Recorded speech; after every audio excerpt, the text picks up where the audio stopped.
Welcome back to your nightmares, my children. This is Mr. Midnight speaking. I welcome you all to my humble abode. Today, we will look at 14 short, scary stories that will terrify you. They are short, sweet, but will leave you with a cold and scary heart. Let's begin, and always remember, the darkness always follows. I will now leave you with my narrator, so enjoy. What's the most creepy thing that's happened to you while home alone? I'll go first. This is happening as I'm typing this. Keep that in mind. My sister and I are home alone at the moment. Normally, I have a lot of fun home alone with my sister because I get to browse the interwebs happily and ignore the outside world for a few hours. Everything was going okay for a while until I heard loud footsteps going down the stairs that are a few feet from my room. For clarification, me and my sister's rooms are upstairs. Her room is to the left of the stairs, about the same distance away from them as mine. My room is to the right of them. We're both in our rooms. She's watching TV, laying on her bed, and I'm here. Also, these footsteps were the loudest I've ever heard, almost as if something was being thrown down them. At first, I thought it was my sister walking down them, so I called out her name. No answer. Confused, I walked out of my room to check the stairs. No one was there. And I see my sister standing off to the left of them, just outside her room staring. I asked her why she didn't answer me when she went down, and swore up and down that it wasn't her. At that point, I was rather unnerved. My sister is not that good of a liar in the first place, and no way in hell was it any of my cats. I've lived with them for literally all my life, and never have I ever heard such loud footsteps from any cat we've ever owned. Seriously freaked out, I walk downstairs slowly. Generally, if I hear a noise coming from the house and I don't know the source, I grab a knife in case it's a zombie. Seeing nothing, I stop at the bottom of the stairs and jump on the last step to see what sound it made. I could not produce a sound as loud as the one we heard, so I was thoroughly convinced my sister couldn't do it. She's about 50 pounds lighter than I am. I went back in my room and waited for another sound. Eventually it came, and it freaked me out even further. But of course, I didn't want to freak out my sister, so I started joking with her about how she shouldn't walk so heavily on the stairs. She wasn't buying my fake cheesy grin, and neither was I. So now I'm sitting here, waiting for another one. This isn't paranormal, but it's the freakiest thing that's ever happened to me when I was home alone. A few years ago, when I was about 14 or 15, my parents went to see a movie and left me at home. My house faces a park, and people in the park can look into our kitchen. Around 9 p.m, a guy approaches the back door of my house and knocks. Because the door is French style, I can see through the windows, and this guy is not someone I know. He asks me if he can use the phone. I tell him that we don't have one and he can try the neighbors. The guy seems to leave, walks down the porch and into the darkness, and I return to my duties on the computer. I was sitting at a table surfing the internet when this happened. To my right was this window that is around the back of the house. To access it, you need to be deliberately looking to go to this particular area of the house. I'm using the computer, minding my own business, when my dog, bless her little heart, bolts towards the window, barking and snarling. You know that moment when you know exactly what's waiting for you, but you refuse to believe that it could be true? I had that. I told her, "Lucy, get away from the window." She wouldn't stop barking. Tentatively, I turned to look out the window. The guy was standing below the window, watching me. I shrieked and dove under the table, screaming for him to get the F away from me. The guy circled back around the house and stood on my porch outside the door. Eventually, I decided that being in his direct line of sight was a really bad idea. So I made a run for it and hid in the kitchen, and then a windowless bathroom. I sat in there for 2 hours, trying to calm myself down while talking to a friend on the phone, until my parents came home. I have no idea how long the guy stood there, but he was gone by the time my parents came home. To this day, I wonder what that guy wanted. I also wonder what would have happened if I let this guy into my house. Because this guy got into my yard through the park, we padlocked the fence. Even then, it took about a year for me to feel comfortable being home alone again. Even now though, I spend most of my time upstairs or hidden from view of the park when I'm home alone at night. This was about 6 months ago. I woke up in the middle of the night and didn't find it unusual. My neighbor's truck always wakes me up when he starts it about 4 a.m. and I always clearly hear him drive away, but the truck isn't running. So now I'm curious what woke me up. I open my eyes, look around for a second, and realize something isn't right. In the darkness, I managed to pick up some sort of movement near the open bedroom door. After a couple of seconds, I could swear that something is silhouetting against the white door in the very faint light. I froze for what felt like an hour and grabbed the pistol laying on my headboard, but realized I can't find the flashlight that normally sits next to it. Silhouette hasn't moved, and I'm pointing a loaded .45 at it, with a little doubt creeping into my mind since I have no light. Do I shoot and risk looking like a crazy shooting at shadows shapes? Or do I try to turn on the light? My blood pressure was so high I couldn't hear anything except thump, thump, thump, and tunnel vision had kicked in. Finally said, F it, turn on the light that hangs over the headboard in as quick of a motion as I could. And the goddamn light bulb pops, burns out as soon as it comes on.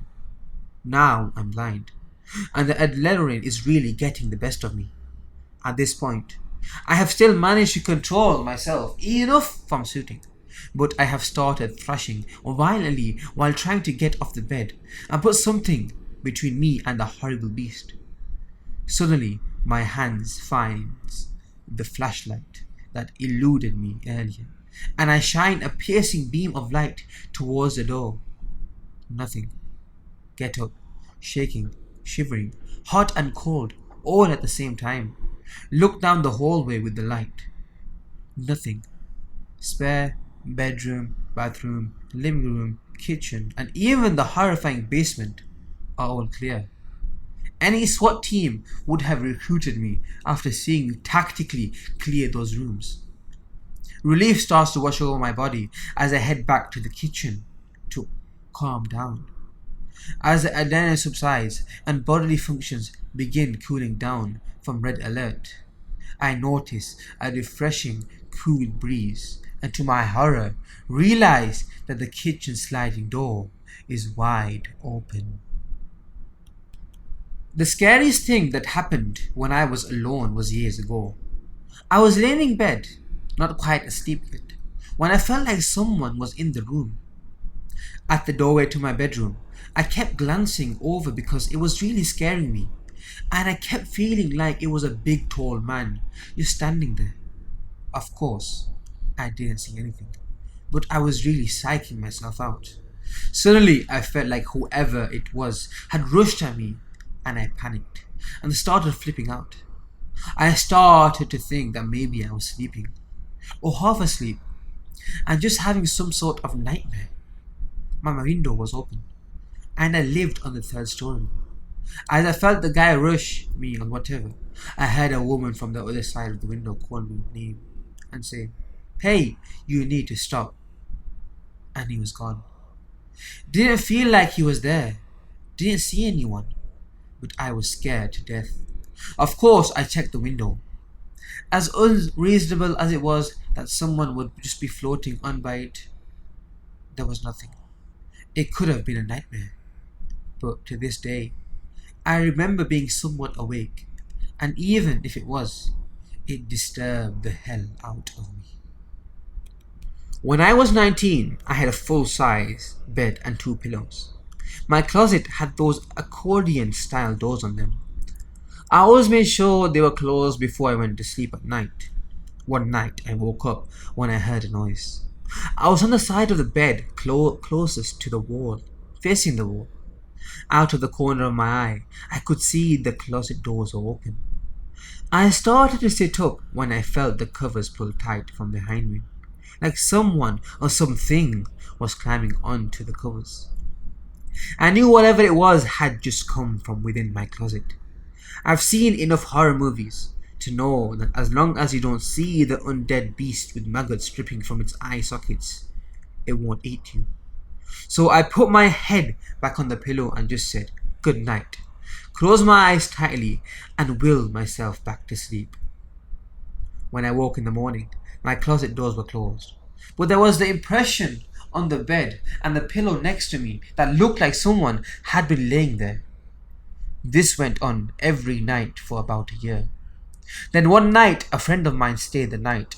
I never told him about this thing in the closet. He slept on the floor next to the bed that night, but he used the pillow from the side of the bed, the thing from the closet always used. It's important here to note that my friend has a history of sleepwalking. About 1:30, I woke up and saw the silhouette of my friend standing at the foot of my bed. I groggily told him to lay back down and go to sleep. Then I noticed the closet doors were open, and my friend was still asleep, laying on the floor next to the bed. Apparently the thing from the closet really enjoyed sleeping on that pillow. I apologized and told it that my friend was using it tonight, and there was nothing that could be done.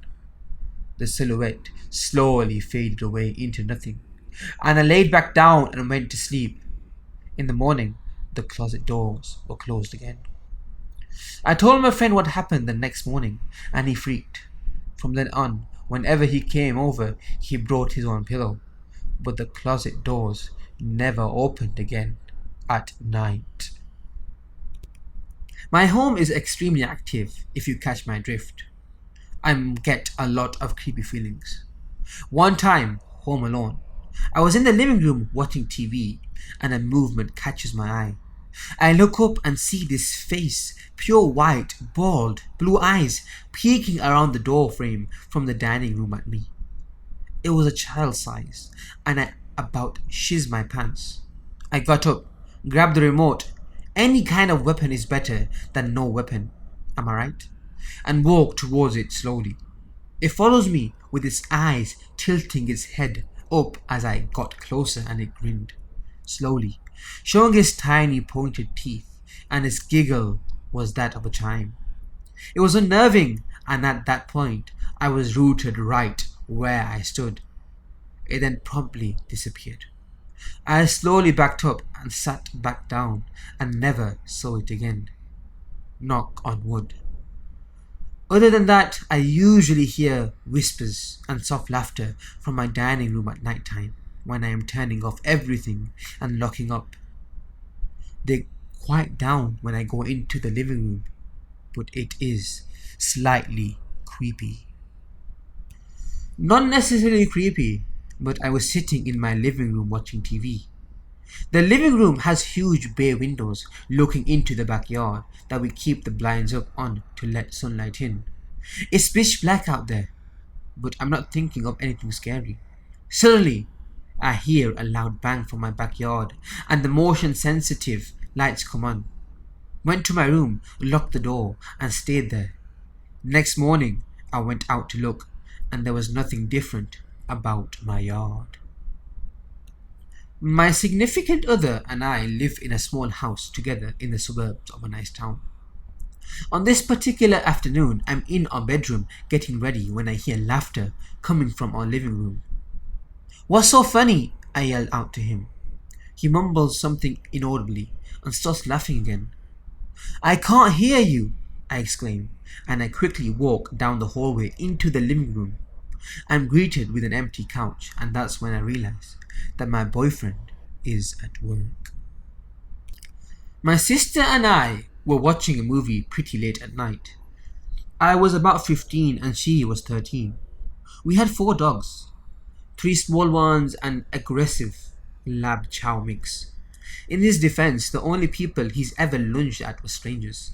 He's also particularly blind in both eyes. They wouldn't stop barking at the entryway. From the living room, you can see through the little breakfast nook in the kitchen. Things were getting uneasy. We told the dogs to be quiet several times. Our mum is a complete horror if she's woken up. Out of fear of our mum finding us up at 2 a.m., we tried to keep the dogs quiet, but they persisted. They kept on like this for about 2 minutes, and then they just stopped.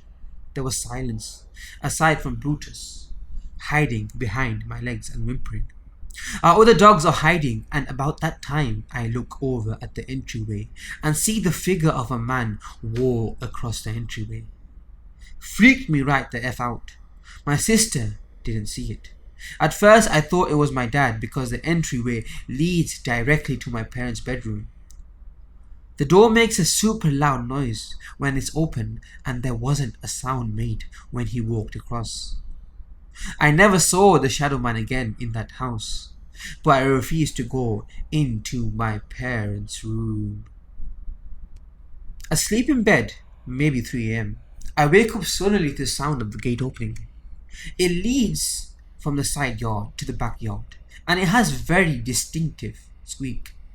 And it's right outside my window, probably 6 feet from my head. I lie there for about another 30 seconds, silently straining my ears to see if someone has really just gone into my backyard.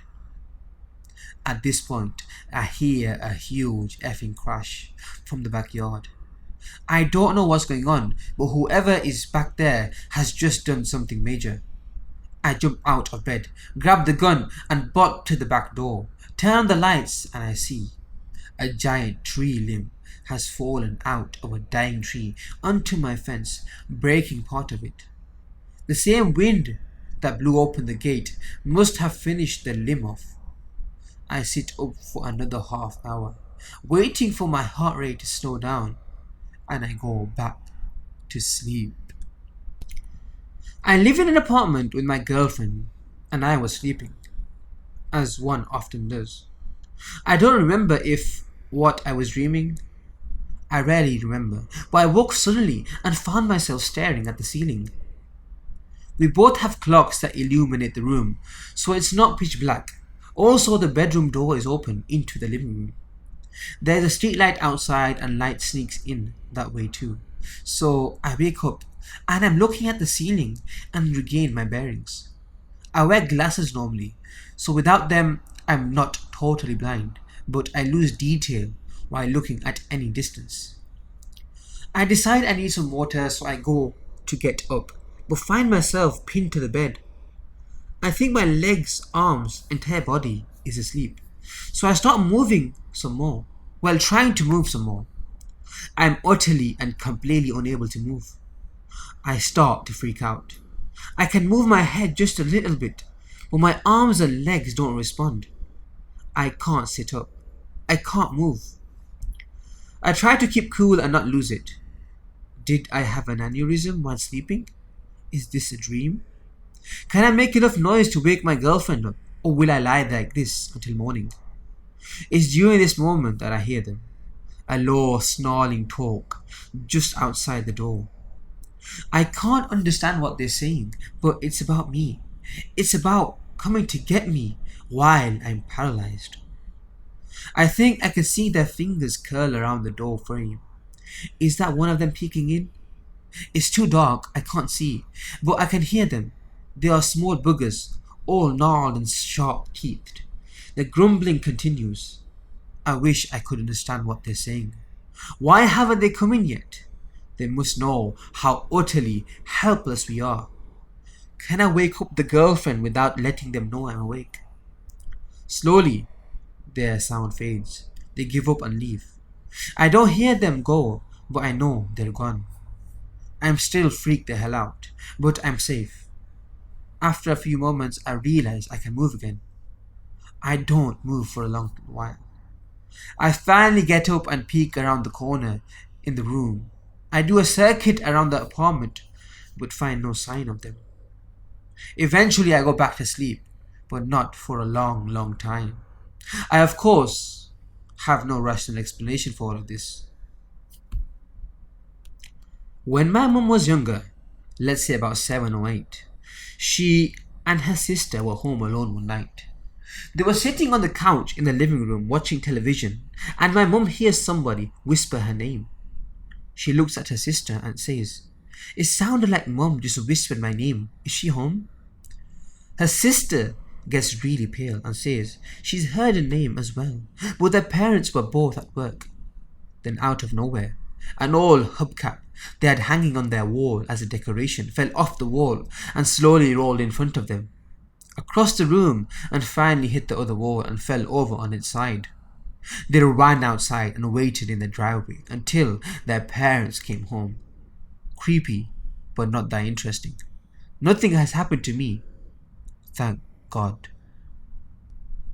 The way my cat acts sometimes freaks me out more than anything that ever happened to me home alone. He just stares long into space and then freaks out of nowhere and hauls us out of the room. It's scary. Since I've read stuff that says animals see more than we do, aka there might be something invisible to me in my house that's making me and my normally unfazed cat freak out like it's doomsday. Also, when I'm home alone, I feel like I'm being watched. There's this sense of paranoia that just coils in my guts and makes me too afraid to move. One night, I was laying on my bed trying to fall asleep. I sometimes lay for 2 hours or so before I actually sleep, when my body was pulled to the foot of the bed, as in I was dragged by my feet to the edge and stopped there. This happened a few times that night when I readjusted myself. I usually sleep on one side of my bed, closest to the wall and facing it, but one night I was on the other side, facing out to my room. Now, I didn't see anything, but I felt my body, and the side of my bed I was on raised up, as if something lay down on my usual spot. It would have to be an extremely large something in order to do that. To hell with looking at what was there. I'm just going to pretend it didn't happen. Well, my children, I thank you all for listening. I hope these stories, these short and sweet, yet scary stories, frightened you and terrified you, because I love the taste of fear. I'll see you again very soon. So until then, love the darkness as it always follows.